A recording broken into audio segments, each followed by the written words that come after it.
गजाननं भूतगणातिसेवितं कपित्थजम्बूफलसारभक्षितम् उमासुतं शोकविनाशकारणं नमामि विघ्नेश्वरपादपङ्कजम् आपदामपहर्तारं दातारं सर्वसम्पदां लोकाभिरामं श्रीरामं भूयो भूयो नमाम्यहम् आर्तानामार्तिहन्तारं भीतानां भयनाशनं पिशतां कालदण्डं तं रामचन्द्रं नमाम्यहम् रामाय रामभद्राय रामचन्द्राय वेदसे रघुनाथाय नाथाय सीतायाः पते नमः कुजण्डं राम रामेति मधुरं मधुराक्षरम् आरुह्य कविता शाखां वन्दे वाल्मीकिकोकिलं वाल्मीके मुनिसिंहस्य कवितावनचारिणः शृण्वन् रामकथानादं को न याति परां गतिं गोष्पदीकृतवारीशं वशकीकृतराक्षसं रामायणमहामाला रत्नं वन्देरिलात्मजम् अञ्जनानन्दनं वीरं जानकीशोकनाशनं कपीशमक्षहन्तारं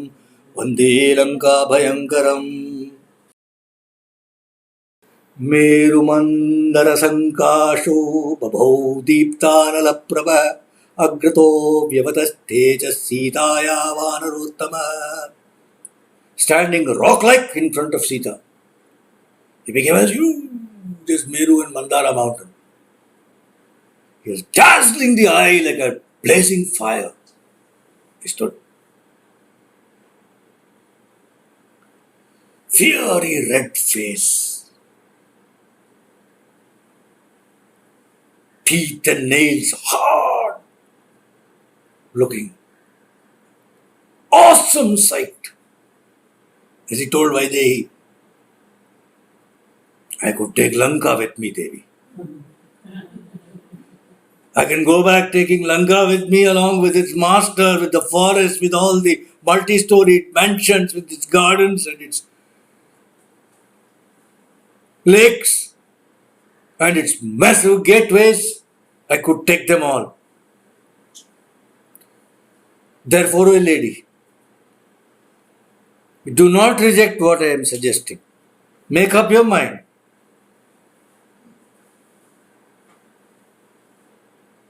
Free Raghava and Lakshmana from grief that they are suffering.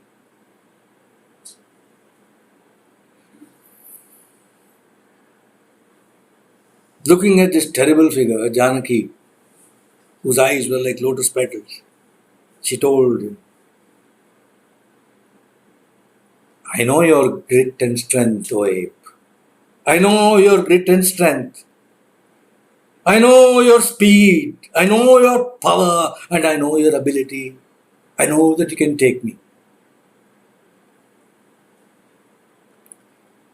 But we should carefully consider how the mighty one's purpose is best served. How Rama's purpose is best served. It would not be proper for me to go with you, O best of apes. For one, your speed is, which will be like that of the wind, will make me giddy. As you rise higher and higher in the sky, flying at an immense speed across the ocean, I might in sheer fright fall down from your back. I might in sheer fright fall down from your back and end up becoming welcome food for the monster sharks of the deep.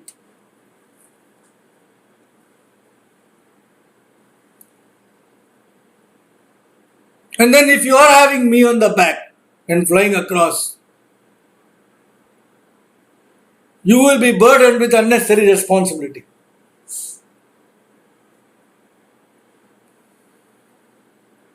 And you will be subjecting yourself therefore to greater risk.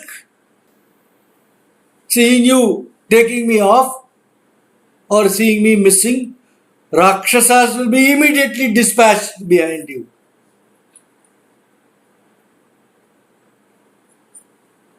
And you have to fight them. You may have to fight them and to keep me in the back at the same time. That will be a challenge.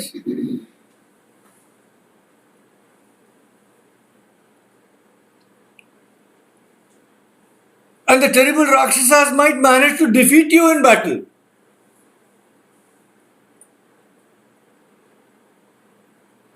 might fall down when you are fighting with them. And if I fall down when you are fighting with them, you may even fail to notice that I have fallen down. When I am falling down, some other wicked Rakshasas may carry me away.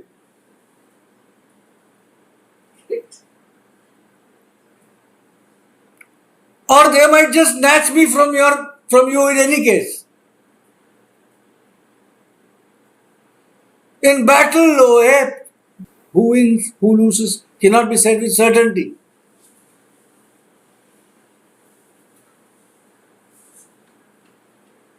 And if I am captured again, the Rakshasas might take me away and keep me in another secret place which is absolutely unknown to you and to anybody else.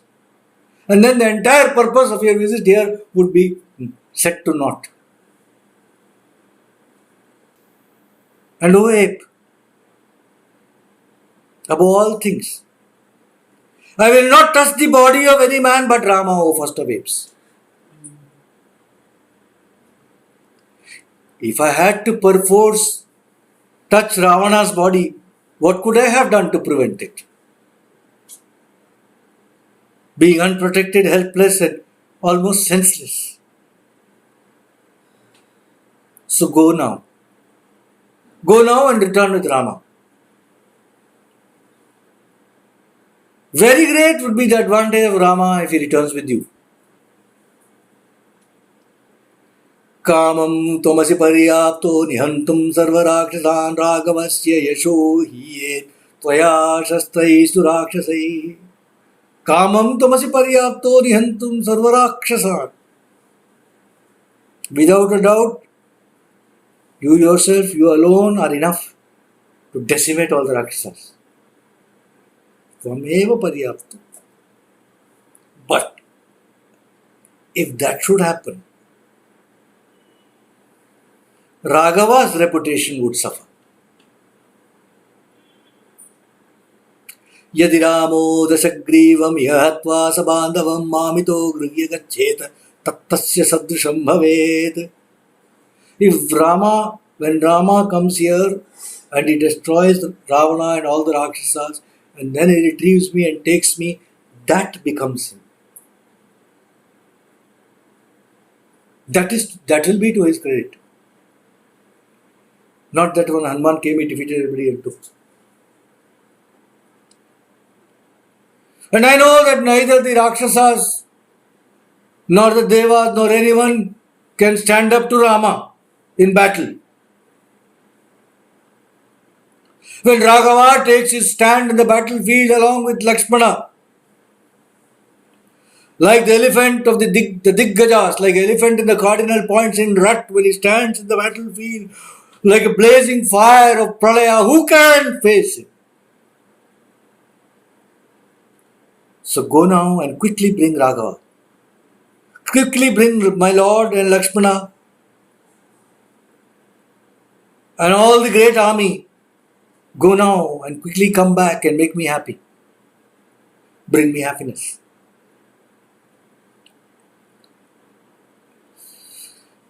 Hanuman was delighted to hear these words and he said,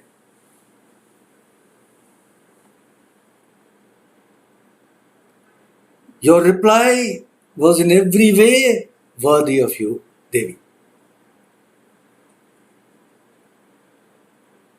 This is in keeping with the nobility of a noble lady.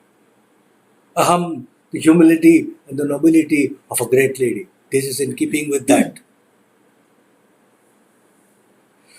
It is true. It is indeed true that as a lady, you would not be able to face the prospect of crossing 100 yojana long sea, even if it be done or riding on my broad back. But the second reason you have given me, O Devi, that you would not touch anyone other than Rama, is what one would expect of you, Janaki. Patnyas tasya mahatmana. Who else but you? Kahyanya tvamrite devi bruyat vachanam idrisham. Who else but you could speak these words could speak like this, Devi. Shroshade jaiva kakutstas sarvam niravasheshatah cheshchitam yatvaya devi bhashitam mamaya chagrata. Rama shall be told everything that you said to me. Every word that you have told me shall be conveyed to Rama. I shall omit nothing.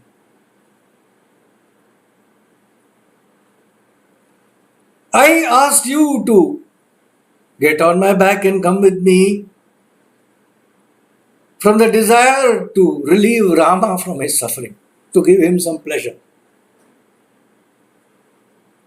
Moved by my love for Rama, I asked you.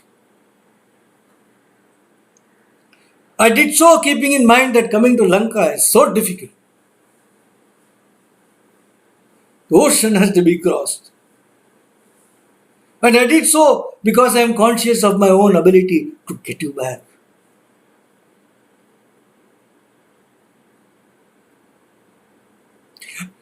I would like to unite you right now, this very day with Rama. So great is my affection for my revered master, my devotion to his cause. There was no other reason for me to speak to you as I did.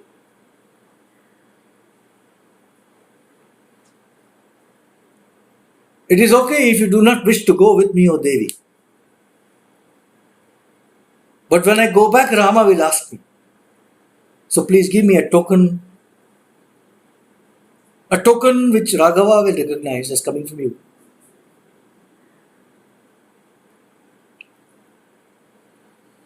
Sita, who was like a daughter of the gods, answered Hanuman in a low, dull voice. Words that were slurred, indistinct with grief. She said, "Remind my beloved of what happened long ago. When we lived in the tapasa ashrama at the foot of the Chitrakuta mountain, the northeastern side, near the anchorite of the ashramas of anchorites near Siddhashrama area, a place which was flavored with plenty of roots and fruits and waters. When we stayed there, remind my beloved of that day when having played in the groves, in the wooded outskirts of our ashrama, which are fragrant with the smell of many flowers. I came out and I was wet, and I sat on Raghava's lap.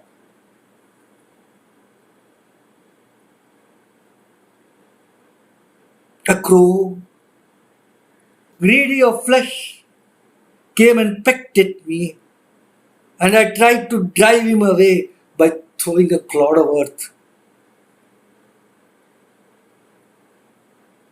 But the crow would not go away. He remained there and he came back to peck me. He was tearing my flesh.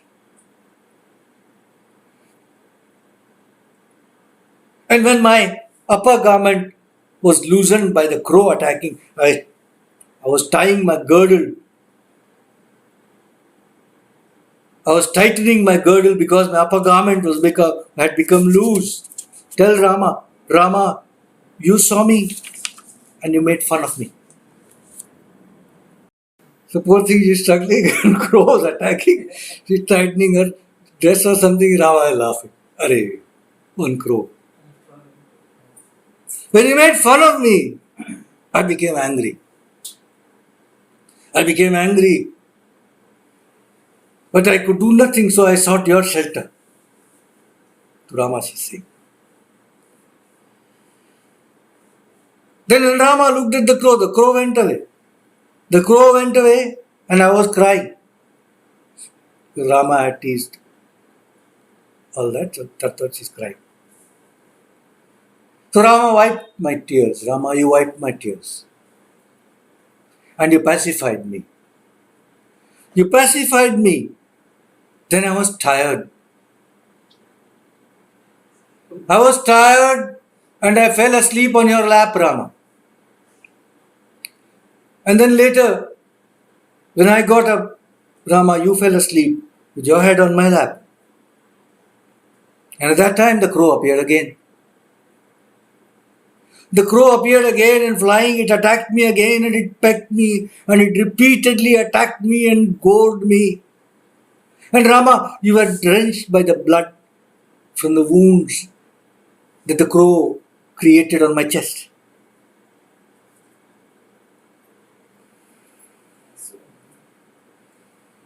Rama of mighty arm, seeing me, looked up and saw me bleed, saw blood coming.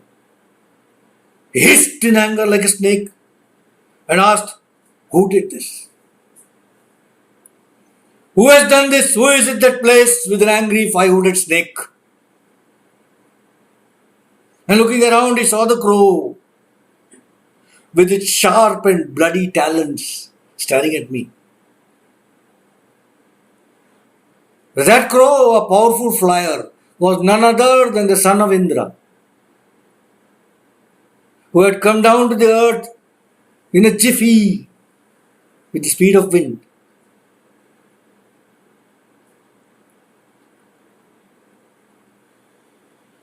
Rama of mighty arm formed a dire resolve against the crow. His eyes are dilating in anger. He picked up a piece of grass, a darbha grass, from the ground and infused it with the power of Brahma. He made it into Brahmastra. He chanted the mantra and charged it with Brahmastra, one blade of grass, and he threw it at the crow.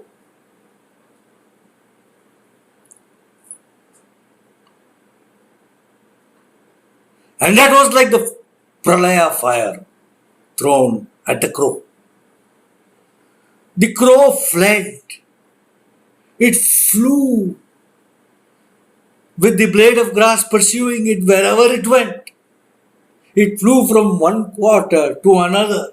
It went to his father Indra. Indra said, I can do nothing to help you.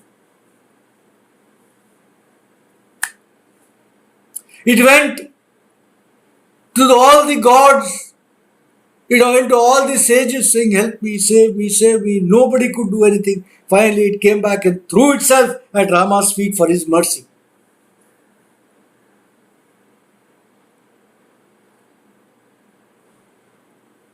Rama, the refuge of all the worlds, spared his life.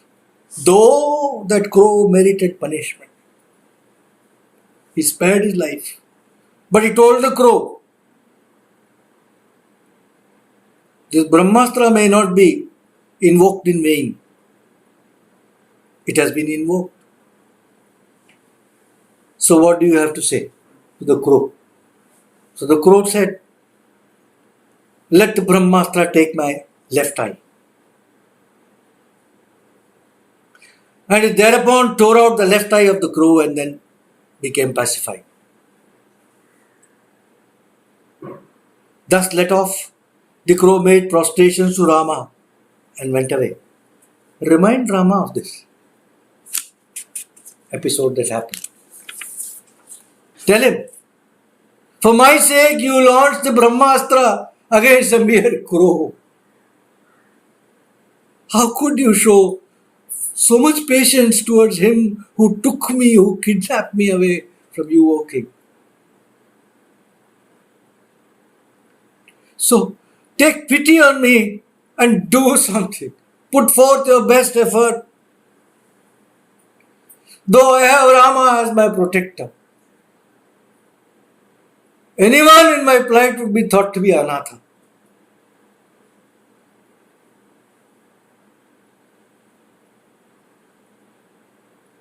Being the foremost of those who know how to command the celestial weapons, Why does not Rama direct them towards Lanka?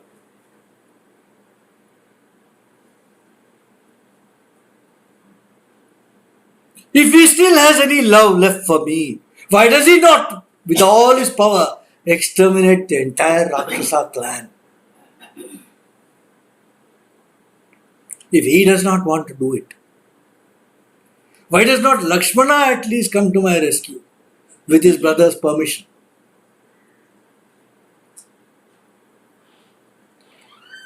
ममैव दुष्कृतं किञ्चित् महदस्ति न संशयः समर्थावपि तौ यन्मां नावेक्ष्येते परन्तपौ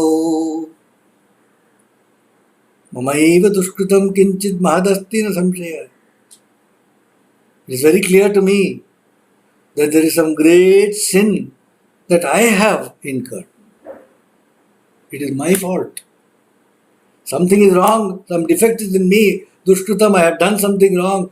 Mahat asti, na samshaya, I have no doubt. Because although they are capable, both of them are very capable, both of them, they do not care to come to my help.